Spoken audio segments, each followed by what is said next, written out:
mga bossing, so ngayong araw meron akong binisita dito na isang molly farm. So hindi ko lang sure kung marami nakakakilala kay bossing. So eto nga, dito nahabaan, papakilala natin si bossing. Bossing, pasok dito. Yan, si bossing ay si Jano Tags. Yan, sa mga nakakilala kay bossing, lalo na pagdating sa mga molly is kilalang kilala to.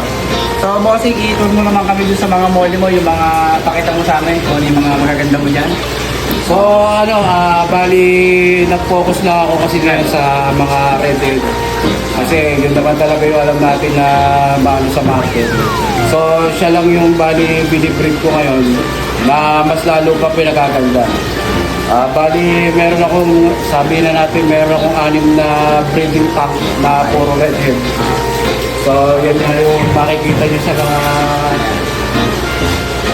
So yan, meron tayo kayong mga Pikachu, pero ang ginagawa ko sa kanya, bali hindi ko na siya pinofocus eh. So mas focus ako ngayon sa redhead. Kasi yun kasi yung mataas yung market. So, pero bossing, pakita mo muna sa amin dito.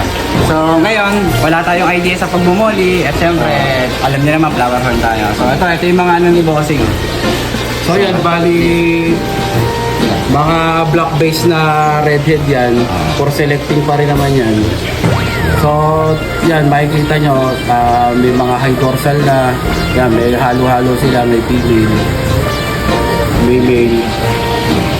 So yan yung mga pwede mong pour out ba yan? Oo, pwede yan. Pour out. So yan, pour out yan, diba? Ayan. So yan yung mga pour out na molly ni Sir Jano Tags. So sa mga magtatanong, direct na PM nyo na yung page niya ha. Kasi hindi ko rin naman yung idea kung magkano idea price niya na no. So private na lang kayo. So eto mga to, bossing. Ano to? So yan pa yung mga selecting na mga jubi, pa-price. Okay. So hindi pa naman na kasi ang molly kasi nagmomol pa yan habang parang kagaya rin sa mga ibang isda talaga na habang tumatagal nagmomol pa. So dito naman, ano to? Ang lalaki na ito ah. So yan yung mga selected breeder pa din. Okay. Na paglalabas pa rin naman talaga ng mga clean pattern sa mga susunod na breeder. Grabe, tignan mo, solid no? Parang ano siya no? Ang cute niya no? Kasing cute ko ano? Tapos dito sa baba, so Yes, yung mga selected na clean pattern yan. selected, ito yung mga selected na Yung for grow up. premium breed na tinatawag. Okay, so ganun pala din sa molly, no? Hindi rin pala basta-basta yung basta pag bumili ka lang ng molly, no? So ganun pala talaga kasi wala pa tayong idea sa pagmumolly eh. So dito pa, meron pa tayo dito. Ito ba, lalaki to? Ayan, selected breeder na rin yan na pa-clean pattern na rin. Selected breeder yan ni Boss Jano Tags. Wait lang natin yun, may mga magugulo dito eh. Pakita mo nga ito mga baboy. Ang kupit eh, tingnan nyo, halos pagkakamukha kami. So ayun na nga, so ang gulo na ito. Makayuming kita ha. So dito naman tayo, boss. Dito. Ano ba itong mga dito mo? So ito pa rin naman, kaya halos pa puro redhead naman talaga yan na select pa. So strain nito is redhead. Oo. Yan, so So redhead yan. selected pa rin naman yan kasi habang tumatagal kasi sa 2 months makikita mo na yung isda kapag medyo maganda na yung pagkamot niya. So doon pa lang, doon ako mag-start mag-select. Pero kahit minsan, pagka alam ko na bata pa, sineselect ko na. So, ayun na nga, no? Sabi ko nga, hindi pa na basta-basta pag bibili ka ng molly, katulad sa pet shop eh, yun. So, iba talaga pag galing sa breeder ka bibili, no? So, talagang magaganda klase. So, ito pa, grabe. Ang gaganda, oh.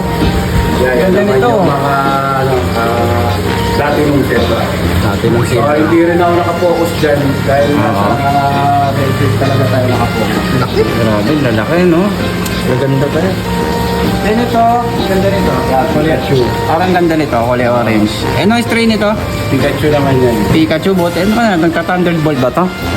Testing mo nga. Ha? Testing mo. Hindi. So, ang ganda talaga, no? So, ito pa yung ibang setup ni Bossing Jano Tags. Ayan. Maganda ng isda niya, guys, oh. Ito pa pa. Ayan. Ang dami niya, boss. Tapos dito. So, yung pa ibang setup ni Bossing. Ayan. So, ayan. Ito, pag-grow out ka rin pa rin. Ito, pang grow outs niya ng mga molly. So, dito siya nag-grow out. Busy pa, kaya Medyo busy pa si Boss Jano Tags. Meron pa doon isang tank. Ano yun? ano naman yan, Sakura naman yan. Sakura. Okay. So, yun, meron ako dito napansin na ito. Ano ba yun? dito, pag naiinitan si boss, dito lang naliligo. No, ito yung ano niya.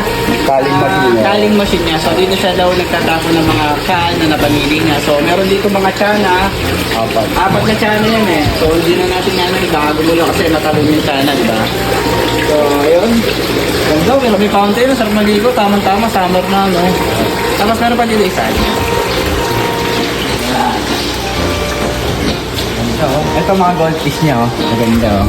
May gapi pa naligaw. At syempre, yun talagang nagpupukol sa mga mata ko, eh. Tignan nyo to, boy.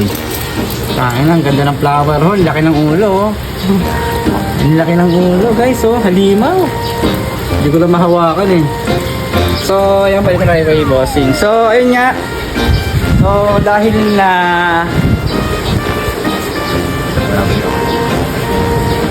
So ayun, sa mga gusto pa lang mag-PM, mag-avail ng Molly Sir Jano Tax, ayan, PM nyo lang, lalagay ko yung Facebook page niya. Ayan. So, okay, makakalimutan mag-PM ha. So, saan lang. Sa pag-breed na ng mga molly, kumbaga sa ano, tiyaga lang. Pagka may tiyaga, may nilaga nga. Ayun. So, yun lang mga bossing. Peace out.